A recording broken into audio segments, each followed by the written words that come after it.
did you know that sometimes the toughest days can be our greatest teachers about gratitude? Well, let me tell you about a rough day a friend of mine named Emily recently had. It was quite a roller coaster, and I bet you'll find it all too familiar. Her day kicked off like any other weekday. She was in that usual morning rush, trying to make sure everything was in place.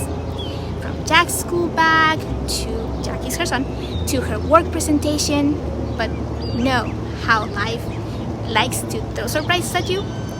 Jack woke up with a fever, looking all pale and weak. Her heart just sank. There were the plans for the day, right out the window. She immediately called her boss, half expecting him to be a bit frustrated, but his response floored her. "Take care of Jack. We've got this," he said. In that moment, she felt this wave of gratitude. It's not every day you find such understanding in the workplace. At the doctor's, sitting in the waiting room with other worried parents and restless children, she found herself juggling calls from work and trying to keep Jack comfortable. Despite the chaos, she couldn't help but feel thankful for the kind smiles from the staff and the way Jack squeezed her hand, trusting she's make everything okay. It made her realize how these tiny moments of connection and trust is something to cherish. Then, as if the day wasn't eventful enough, her car decided not to start. There was just her stranded in the parking lot at the doctor's office with a sick Jack and a phone buzzing with postponed meetings.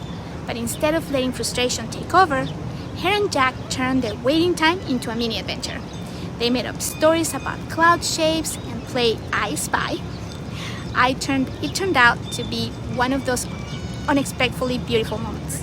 Just her and her boy finding joy in the simplest things.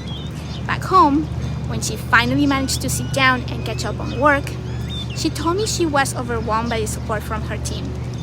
They had stepped in, take over parts of her presentation, and even send her messages of support.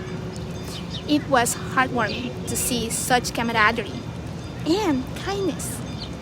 By the time Jack was tucked in bed at night, she found herself reflecting on the entire day. What started as a series of mishaps and had transformed into invaluable lessons in gratitude.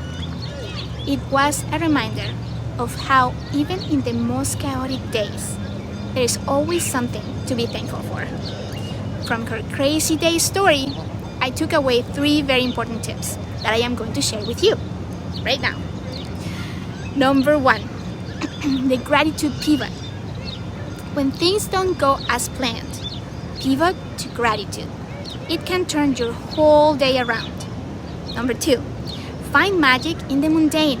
Sometimes it's the ordinary moments that hold the most magic. A shared laugh, a helping hand, a comforting word. These are the things that matter. Number 3, community is everything.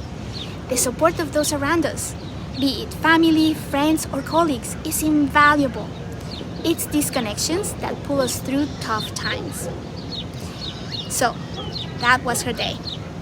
A day that started off with all the signs of being a disaster, but ended up teaching her more about gratitude that she could have ever imagined.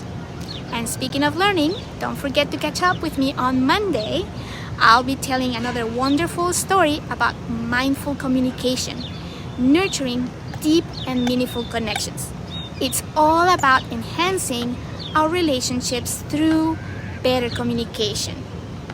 Sounds like something we all could use, right? In the end, that chaotic day of hers turned out to be a profound lesson in looking for the good, even when it feels like everything is going wrong. It's funny how life works sometimes, isn't it? If you'd like to transform your challenges into blessings, I am sharing additional information in my blog. Head over to www.getpositivelyiinspired.com, where you'll find more good stuff and book recommendations. And don't forget to subscribe. There is so much more coming. You won't want to miss any of it. See you on Monday. Live on purpose.